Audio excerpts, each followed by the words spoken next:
করি অনেক বড় সংস্কার যেটা হয়েছে সেটা হয়েছে খাদ্যের বিনিময়ে শিক্ষা। এটা বিশাল সংস্কার। কিন্তু এই যে খাদ্যের বিনিময়ে শিক্ষার বিষয়টা এত গুরুত্বপূর্ণ ছিল বাংলাদেশের ক্ষেত্রে যে সাধারণ গরিব পরিবারের ছেলেমেয়েরা পরিবার চালানোর জন্য চাকরি বাকরি করতে বাধ্য হতো এবং তাদেরকে স্কুলে এনরোলমেন্ট করা একটা কঠিন জব ছিল। কারণ মানুষের নিজের জীবনযাপন, খাদ্য, বাসস্থান হচ্ছে প্রাথমিক ব্যাপার। সুতরাং দেশনেত্রী বেগম খালেদা জিয়া খাদ্যের বিনিময়ে শিক্ষার মাধ্যমে যে কাজটা করেছেন, স্কুল এনরোলমেন্ট বাড়িয়েছেন, গরিব পরিবারের ছেলেমেয়েরা স্কুলে গেছেন খাওয়ার জন্য, তাদের খাদ্য পুষ্টির উন্নত হয়েছে, তাদের শরীর ভালো হয়েছে এবং সবচেয়ে বড় কথা হচ্ছে মহিলাদের এনরোলমেন্টটা অনেক বেশি বেড়েছে। যারা বাড়িতে বসে নিজেদের পরিবারকে কাজকর্মে সাহায্য করত তারা কিন্তু স্কুল এনরোলমেন্টে চলে গেছে। এর জন্য মহিলা এম্পাওয়ারমেন্টও এই সিদ্ধান্তের মাধ্যমে অনেক বেশি হয়েছে।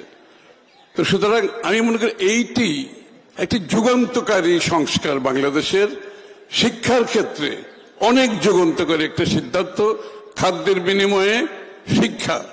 এবং বিদেশিরা যখনই জেনেছে যে বাংলাদেশে এরকম একটা প্রজেক্ট, এত একটা ইনোভেটিভ একটা চিন্তা, মানে যেখানে আপনি ছেলে মেয়ে গরিব পরিবারকে একদিকে শিক্ষা দিচ্ছেন, স্বাস্থ্যের জন্য সহযোগিতা করছেন, তাদের মহিলাদের এম্পাওয়ারমেন্ট করছেন।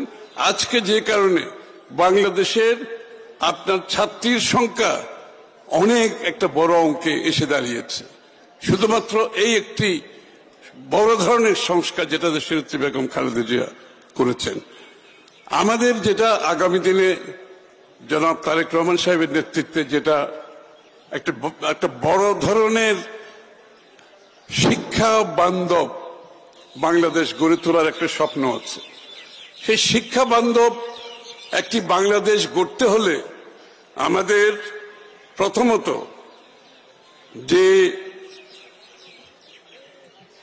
একটি বড় ধরনের বিনিয়োগের প্রয়োজন আছে।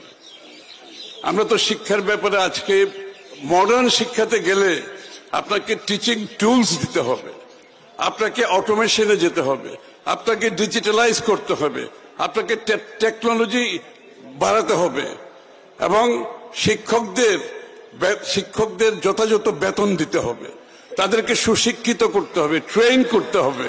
সুতরাং এখানে একটা বড় বিনিয়োগ যেটা বাংলাদেশে আমরা বিগত দিনে করতে পারি নাই। জনাব তারেক রহমান সাহেবের নেতৃত্বে আগামী দিনে আমরা জিডিপির 5% আগামী দিনে শিক্ষা ক্ষেত্রে বিনিয়োগ ইনশাআল্লাহ করা হবে। আমরা বক্তৃতা তো সব দিতে পারবো, কিন্তু আসল ক্ষেত্রে যদি বিনিয়োগ না করতে পারেন তাহলে শিক্ষা তার সঠিক জায়গায় কোনোদিনও যাবে না। এবং সেটা বাংলাদেশে বিগত দিনে আমাদের যে প্রত্যাশা ছিল সেটা হয় নাই। আমি নিশ্চিত যে তারেক রহমান সাহেবের আগামী দিনে শিক্ষাকে নিয়ে যে ভাবনা, স্বাস্থ্যকে নিয়ে যে ভাবনা, যেই দুটো ব্যতীত আপনি মানব সম্পদ সৃষ্টি করতে পারবেন না। এবং মানব সম্পদ সৃষ্টি করতে না পারলে আপনি আগামী দিনের যে চ্যালেঞ্জ, দেশের মধ্যে চ্যালেঞ্জ, বিশ্বব্যাপী যে চ্যালেঞ্জ, যে আপনি উন্নয়নের পরবর্তী ধাপে যদি গ্রাজুয়েট করতে চান, মানব সম্পদ সৃষ্টি না করে কোনোদিনও সম্ভব হবে না। সেটা ইনশাআল্লাহ আমাদের সংস্কার কর্মসূচিতে আছে। আমরা জাতির কাছে প্রতিজ্ঞাবদ্ধ সেই কাজটি আগামী দিন বিএনপি সরকার গঠন করতে পারলে ইনশাআল্লাহ করা হবে।